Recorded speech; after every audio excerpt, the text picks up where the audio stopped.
તે આવી દાળ બહુ હારી પડે ભૂગરો કરીને પાડીએ ને તો તે હા આનો છે ને હારો કે ભૂગરો કરી મૂકવી બધી દાળ કરો ને તે ગટલા કર્યો ને હા તમાર સે ગટલો હા માર ગટલો છે તે તમે લઈ જાજો હા લઈ જાય આવજો ના લઈને આવજો ન્યાવો તો સારું પડે મારે હું મદદ કરવા લાગે હા ને ઘડી બેહાય ને બે વાત થાય તે હારે તે બહુ કાકરાઈ નથી તો એ કામ બહુ સોખા છે જો એમાં છે ને ઓલા પેલા ઓલા હોય ને દેશી છે કોક છે ઈ છે કોક દેશી છે ના નીમડો આપણે દેહમાં ન પેલા નાખતા આ હું બાજરામાં ઈ કહું છું મેં તો કેમ આમાં નીમડો દેખાય છે એ આપણે બાજરામાં પેલા ન નાખતા વરતા તે એમાં લાટ સન્યા છે ને તે લીમડો નાખ્યો છે અંદર ત્યાં ભરવા એટલામાં ઠીક પણ આખા રાખવા હોય એમાં તમારે રાખવો પડે ને બા શું કરો છો?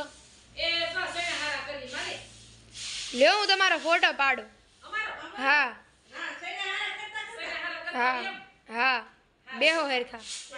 લે હેચા પાડ દેવો હા હું જોવું પડે ને હા જવો વાળા જોવું પડે સ્માઈલ તો કરો.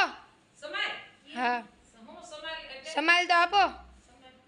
હાલ આ ઈ નહીં તો સ્માઈલ આપો. સમાય કેમ કહેવાય સમાય એટલે હું તો આ કોઈ અરે કો આ ફરી કોઈ યાને હિન્દીમાં નહીં. સમાય હિન્દીમાં કે ને નહીં સ્માઈલ એટલે દાંત કાઢો. દાંત કાઢવાના હા આ હું તો કહું સરી કોઈ એટલે સમાય કહેવાય હિન્દી શું કહેવાય દાંત કાઢો. દાંત કાઢવાનું લ્યો એ લે લે આલે આલે લે એ એમ નહીં એમ નહીં દાંત કાઢો એમ દાંત કાઢો આ કાઢી તો દીધા હાથમાં તારા આલે એમ દાંત કાઢવા નથી કહેતી. હા આમ નામ દાંત કાઢો ફોટા પાડો ત્યારે આમ દાંત નથી બતાવતા.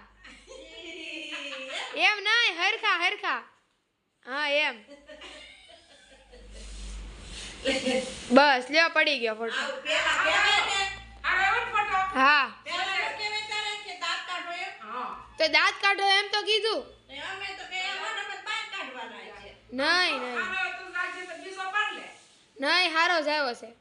હા તો એટલે એમ દાંત કાઢી દીધા હા નાંદા બેન આ કેવું સોડ્યું જો બોલે તારે અહીં અંગ્રેજી બોલે હા એમ આપણે કાંઈ હળવું છે બુઝે હા સમાય લાગે આપણે બે અવસ્થા અમારે આપણને થોડી ખબર હોય અંગ્રેજીમાં એનું કહેવાતું હા હોય. આપણું ગુજરાતી બોલે તમને કઈ હા, ખબર એમ દાંત કાઢો કે તો કઈ દાંત ખબર પડે ને દાંત કાઢો દાંતે કાઢી પડે એમ કે દાંત કાઢતું મોઢું રાખો તમારે હરખું એમ તો આપણે ખબર હા, પડે એ વિગતવાર કે તો ખબર મારે પડે. તમારો ફોટો પાડવો છે ને એમ કે એટલે દાંત કાઢો તમે દાંત કાઢી નાખતા આપી દીધા. તો એ અમારા ઓલી આમ ઘેર 5 વર્ષની છે ને હા. રિંકી આખો દી હિન્દી બોલે કાંઈ ટકો મારતી મને ન પડે ખબર પડે. પણ કાંઈ ન ખબર પડે પણ એ આખો દી બહાર તેની મારે હિન્દી એવું બોલ્યા કર્યા કરે કરે. અને આ અંગ્રેજી બોલે આપણને કાંઈ ખબર પડે કે એમાં આપણે જાવું છે કેનેડા આપણે જાવું એમાં હવે આવું આવડતું નથી કઈ ખબર પડતી નથી કવિ એવો હીખીથી ખબર પડશે ને એ બોલે હાલે ને તો સારું છે તો બોલે ને તો આપણે થોડી ખળી પૂછે સમાજ કીધું કે આપણે જે તેમ ખબર પડી સમાજ કોને કહેવાય હા. દાંત આપણે કઢાય હસવું તો મોઢું રખાય હા, તો એને સમાજ કહેવાય. કહેવાય. એટલે આપણે ખ્યાલ પડી હા, એટલું ગયો આવડી બસ આવું બોલે કાંઈ કાંઈ થોડું થોડું આવડે